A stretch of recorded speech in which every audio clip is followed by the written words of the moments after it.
చాలా మంది ప్రేమ గుడ్డిది అంటుంటారు కదా. నిజమైన ప్రేమ అంటే ఏంటో ఈ కథ వింటే నీకే తెలుస్తుంది.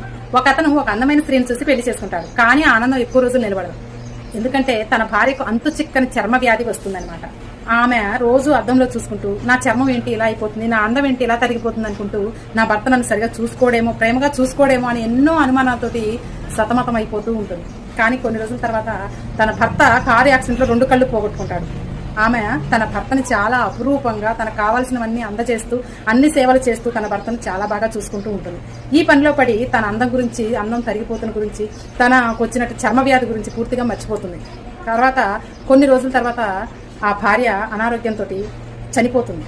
అప్పుడు తన భర్త కొన్ని రోజుల తర్వాత ఊరు విడిచి వెళ్ళిపోదామని చెప్పేసి వెళ్తూ ఉంటే ఒక పెద్ద ఆయన దగ్గరకు వచ్చి, నీకు కళ్ళు కనిపించవు కదా, ఇన్ని రోజులు నిన్ను భార్య బాగా చూసుకుంది, ఇప్పుడు నేను కొంచెం ఊరు దాటిన దాకా సహాయం వస్తాను అని అంటే, వద్దు తాత, నాకు 2 కళ్ళు కనిపిస్తాయి, నాకు ఎటువంటి యాక్సిడెంట్ జరగలేదు, కానీ నా భార్యకు వచ్చినటువంటి చర్మ వ్యాధితోటి తనకు ఎన్నో అనుమానాలతోటి సతమతం అయిపోతూ ఉంది.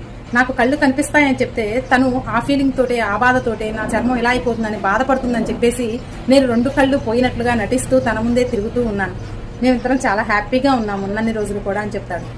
కాబట్టి బయట కనిపించే సౌందర్యం కంటే ఎదుటివారి బలాలు, బలహీనతలు, మనోభావాలు తెలుసుకున్న తర్వాత కనిపించే సౌందర్యం అద్వితీయమైనది.